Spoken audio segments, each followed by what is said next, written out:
Bonjour, j'espère que vous allez bien. Aujourd'hui, je suis ravie de partager avec vous une présentation qui se penche sur le financement du système national de santé. Dans un contexte où la santé est devenue une préoccupation majeure de la société, il est impératif de plonger profondément dans la compréhension du fonctionnement de ce système. Le financement du système national de santé représente le socle de la prestation de soins de santé de la population, impactant directement la qualité de vie de chacun d'entre nous. Dans cette vidéo, nous explorerons en détail les mécanismes et les caractéristiques essentielles de financement du système de santé, en analysant ses déterminants, ses objectifs, et les défis auxquels il est confronté. Nous mettrons également en lumière son importance cruciale pour les professionnels de la santé qui se préparent aux examens d'aptitude professionnelle. Et je vous laisse poursuivre cette présentation. Financement du système national de santé. L'introduction met en lumière l'importance cruciale du financement de la santé, un aspect essentiel de tout système de soins de santé. Le financement de la santé englobe trois aspects clés: la collecte des contributions, la mise en commun des ressources et l'achat des prestations de soins et services de santé. La collecte des contributions est le mécanisme par lequel le système de santé reçoit des fonds, que ce soit des ménages, des organisations, des sociétés ou des donateurs. C'est un élément fondamental pour garantir que les ressources financières nécessaires sont disponibles pour soutenir le système de santé. La mise en commun des ressources, également appelée fonction d'assurance, revêt une grande importance car elle permet de répartir le risque financier lié aux soins de santé de manière équitable parmi tous les membres du groupe, au lieu de peser exclusivement sur les individus cotisants. Cela crée une solidarité qui est au cœur de tout système de santé efficace. Enfin, l'achat des interventions est le processus par lequel les fonds collectés sont transférés aux prestataires de soins de santé. Cela garantit que les fonds sont utilisés de manière efficiente pour fournir des soins de qualité aux patients. Fonction du système de santé. Un système de santé efficace repose sur 4 fonctions essentielles: administration générale, stewardship. Cette fonction englobe la gestion, la régulation et la gouvernance du système de santé, veillant à ce qu'il réponde aux besoins de la population de manière efficiente et éthique. Création de ressources. Cette fonction concerne la mobilisation des fonds et des infrastructures nécessaires pour soutenir le système de santé, couvrant des aspects tels que la collecte de fonds, la recherche médicale, la formation du personnel de santé et la construction d'infrastructures médicales. Prestation de services. Au cœur du système de santé, cette fonction englobe la prestation de soins médicaux, allant de la prévention à la gestion des maladies. La qualité, l'accessibilité et l'efficacité des services de santé sont essentiels. Financement, collecte, mise en commun et achat. Le financement assure la disponibilité des ressources financières pour le système de santé, collectant des fonds de diverses sources, les mettant en commun de manière solidaire et garantissant l'achat de services de santé de qualité. Ces fonctions interagissent pour créer un système de santé équilibré, où la gouvernance, les ressources, les services et le financement travaillent de concert pour garantir un accès équitable et efficace aux soins de santé pour la population. But d'un système de santé. Un système de santé a pour but principal d'être réactif aux besoins de la population en offrant des soins de santé adaptés et accessibles, d'améliorer le niveau de santé général en prévenant les maladies et en améliorant la qualité de vie, et de garantir l'équité du financement pour que l'accès aux soins de santé ne dépende pas du statut financier des individus. Ces objectifs convergent vers la fourniture de soins de santé de haute qualité, équitables et centrés sur les besoins des patients pour l'ensemble de la population. Les objectifs intermédiaires du financement d'un système de santé visent à garantir un niveau de collecte de fonds suffisant et stable, à optimiser l'utilisation des ressources financières et à assurer l'accessibilité financière aux services de santé. Il s'agit de maintenir un financement adéquat, d'utiliser les fonds de manière efficiente, et de veiller à ce que les coûts des soins de santé ne constituent pas un obstacle financier pour les individus. Ces objectifs contribuent à assurer l'efficacité et l'équité du système de santé dans son ensemble. La performance d'un système de financement de la santé se mesure par sa capacité à générer suffisamment de ressources financières de manière stable, à les utiliser de manière efficace pour promouvoir la santé de la population, et à garantir que les services de santé soient financièrement accessibles à tous. Un système performant est capable de fournir plus de santé pour chaque dollar investi, de manière équitable, et contribue ainsi à l'amélioration de la santé publique et à la réduction des inégalités en matière de santé. La performance des systèmes de financement de la santé dépend de 4 déterminants clés. Le prépaiement, qui consiste à collecter des fonds avant que les besoins de soins ne se manifestent, assurant ainsi la disponibilité des ressources financières. La répartition du risque financier, où les coûts de soins de santé sont partagés collectivement, réduisant ainsi la charge financière individuelle en cas de maladie. La subvention des populations défavorisées, garantissant que les groupes vulnérables aient accès aux services de santé sans subir de charges financières excessives.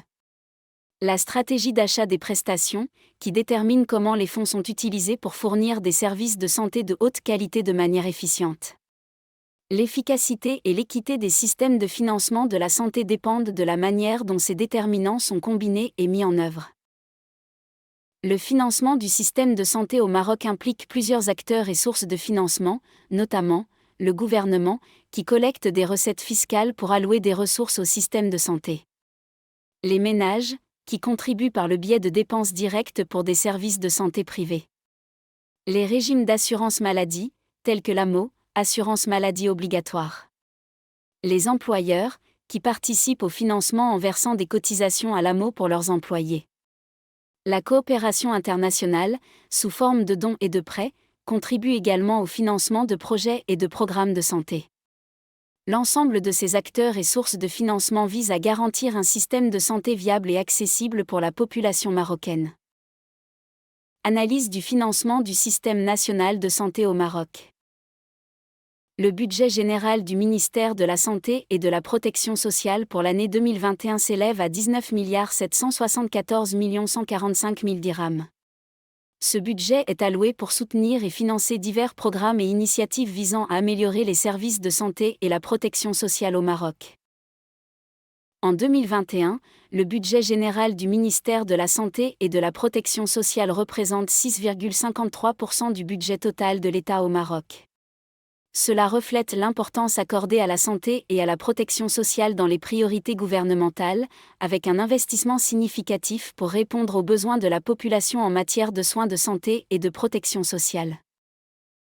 En 2021, le budget de fonctionnement du ministère de la Santé et de la Protection sociale représente 6,9% du budget de fonctionnement total de l'État au Maroc.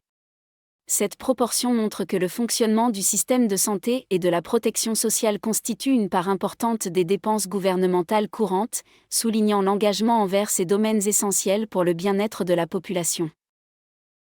En 2021, le budget d'investissement du ministère de la Santé et de la Protection sociale représente 5,44% du budget d'investissement total de l'État au Maroc. Cette proportion reflète l'importance de l'investissement dans le secteur de la santé et de la protection sociale pour améliorer les infrastructures, les équipements médicaux et les services de santé dans le pays, contribuant ainsi à l'amélioration globale de la santé publique. Le PIB par habitant en dirhams pour l'année 2021 est de 35 363 dirhams au Maroc. Cette mesure représente la production économique moyenne par habitant et est souvent utilisée pour évaluer le niveau de vie et le bien-être de la population d'un pays. Le PIB par habitant est un indicateur clé pour évaluer l'état de l'économie et la capacité d'un pays à fournir des services publics, y compris des services de santé. En 2021, le budget global du ministère de la Santé et de la Protection sociale représente 1,54% du produit intérieur brut, PIB, au Maroc. Cette proportion indique la part du PIB consacrée au financement du secteur de la santé et de la protection sociale, démontrant l'engagement du gouvernement envers ces domaines essentiels pour le bien-être de la population. Allouer 80% de la dépense totale de santé à la consommation médicale signifie que la grande majorité des dépenses globales dans le secteur de la santé sont consacrées aux coûts liés aux soins de santé directement fournis aux patients. Ces coûts comprennent les services médicaux, les médicaments, les équipements médicaux, les consultations, les hospitalisations et d'autres dépenses médicales essentielles. L'allocation de 1384 dirhams par habitant pour la consommation médicale dans la dépense totale de santé par habitant indique le montant moyen consacré aux soins de santé par individu dans le contexte de l'ensemble des dépenses de santé. Cela signifie que, en moyenne, chaque habitant bénéficie de 1384 dirhams pour couvrir les coûts liés aux soins de santé, y compris les services médicaux, les médicaments, les équipements médicaux et autres dépenses médicales. L'évolution annuelle moyenne de la dépense totale de la santé entre 2010 et 2013 était de 2,9%. Cela signifie que, en moyenne, les dépenses totales de santé ont augmenté de 2,9% par an au cours de cette période de 4 ans. L'évolution annuelle moyenne de la dépense totale de la santé entre 2013 et 2018 était de 3,2%. Cela signifie que, en moyenne, les dépenses totales de santé ont augmenté de 3,2% par an au cours de cette période de 5 ans. Le système de prise en charge de soins de santé. Le financement de la santé au Maroc repose sur une variété d'acteurs financeurs, notamment les sources publiques financées par les recettes fiscales de l'État, la contribution de l'assurance maladie obligatoire, AMO, et les sources privées par le biais des paiements directs des ménages. Cette multiplicité d'acteurs financeurs vise à garantir que les ressources nécessaires sont disponibles pour soutenir le secteur de la santé et à améliorer l'accessibilité aux soins de santé pour la population marocaine. La stratégie de financement du système de santé au Maroc repose sur 3 fonctions essentielles: la mobilisation de ressources, la mise en commun de ces ressources, et l'achat de services de santé.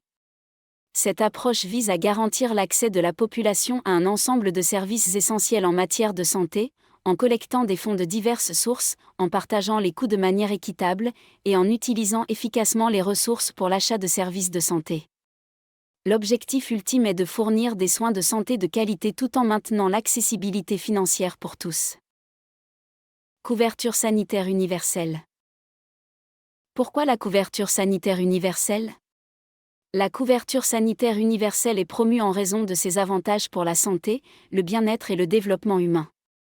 Elle vise à garantir un accès équitable aux soins de santé, à protéger contre la pauvreté médicale, à améliorer la santé de la population, à favoriser le développement humain, à réduire la charge de la maladie, et à contribuer à la stabilité politique et sociale. La couverture sanitaire universelle représente un engagement envers la justice sociale et la santé pour tous. En 2005, tous les États membres de l'Organisation mondiale de la santé, OMS, ont fait un engagement en faveur de la couverture sanitaire universelle, CSU. Cet engagement reflète la conviction commune que chaque être humain devrait avoir un accès équitable aux services de santé dont il a besoin, sans risquer de tomber dans la pauvreté ou de faire face à une ruine financière due au coût des soins de santé. Les efforts déployés pour atteindre la CSU sont considérés comme un moteur puissant pour améliorer la santé, le bien-être et promouvoir le développement humain. La CSU est donc un objectif essentiel pour garantir des soins de santé accessibles et équitables pour tous. Qu'est-ce que la couverture universelle ? L'OMS définit la couverture sanitaire universelle à travers 2 éléments clés: accès aux services de santé nécessaires et de qualité. La couverture sanitaire universelle vise à garantir que tous les individus ont un accès équitable aux services de santé dont ils ont besoin. Cela inclut des services de santé de qualité suffisante pour produire l'effet de guérison et de prévention attendu. L'objectif est de veiller à ce que personne ne soit exclu des soins de santé en raison de facteurs tels que la distance géographique, le statut socio-économique ou d'autres obstacles. Protection contre les coûts catastrophiques. Un autre aspect essentiel de la couverture sanitaire universelle est de s'assurer que personne ne soit confronté à des problèmes financiers graves ou à des coûts catastrophiques en raison de paiements directs pour les soins de santé. Cela signifie que les systèmes de santé doivent être conçus de manière à réduire au maximum la charge financière pour les individus, en particulier en cas de maladie grave. Pour progresser vers la couverture sanitaire universelle, 3 dimensions essentielles doivent être prises en compte. Largeur de la couverture. Cela implique d'étendre la couverture pour inclure un pourcentage élevé, voire toute la population, en mettant un accent sur les groupes vulnérables. Profondeur de la couverture. Il s'agit de définir quels services de santé sont couverts, en se concentrant sur les services essentiels et nécessaires pour répondre aux besoins de santé de la population. Hauteur de la couverture. Cette dimension consiste à minimiser les paiements directs des patients pour protéger contre les coûts de soins de santé excessifs et les difficultés financières. Les principes fondamentaux de la couverture sanitaire universelle comprennent la protection contre le risque financier, visant à éviter que les coûts des soins de santé ne provoquent une catastrophe financière pour les individus, et l'équité dans la contribution financière, garantissant que la participation financière aux soins de santé est proportionnelle à la capacité de payer, indépendamment de l'état de santé. Ces principes sont cruciaux pour créer des systèmes de santé équitables et accessibles, tout en protégeant les individus contre les charges financières excessives liées aux soins de santé. Les 3 objectifs spécifiques de la couverture sanitaire universelle sont les suivants: équité dans l'utilisation des services de santé de bonne qualité, garantir un accès égal aux services de santé de qualité pour toutes les personnes, réduisant ainsi les inégalités d'accès. Protection financière, minimiser la charge financière pour les individus en veillant à ce que les coûts des soins de santé n'entraînent pas de détresse financière. Accessibilité financière, assurer que les services de santé sont financièrement accessibles pour tous, en éliminant les obstacles financiers à l'accès aux soins. Le chemin vers la couverture sanitaire universelle est entravé par plusieurs barrières majeures, notamment, insuffisance de financement. Aucun pays, quels que soient ses moyens financiers, n'a été en mesure de garantir un accès immédiat à toutes les technologies et interventions de santé pouvant améliorer la santé et prolonger la vie pour l'ensemble de sa population. Dans les pays les plus pauvres, peu de services de santé sont disponibles pour tous en raison de contraintes financières. Trop de paiements directs, il y a une dépendance excessive aux paiements directs au moment où les individus ont besoin de soins. Cela inclut les paiements pour les médicaments en vente libre, les frais de consultation médicale, les coûts des interventions, etc. Même lorsque les personnes sont assurées, elles peuvent encore devoir payer des montants supplémentaires sous forme de forfaits, de quote-part, de tickets modérateurs ou de franchises. Inefficacité dans l'utilisation des ressources disponibles. Selon des évaluations prudentes, entre 20% et 40% des ressources de santé sont gaspillées en raison de l'inefficacité.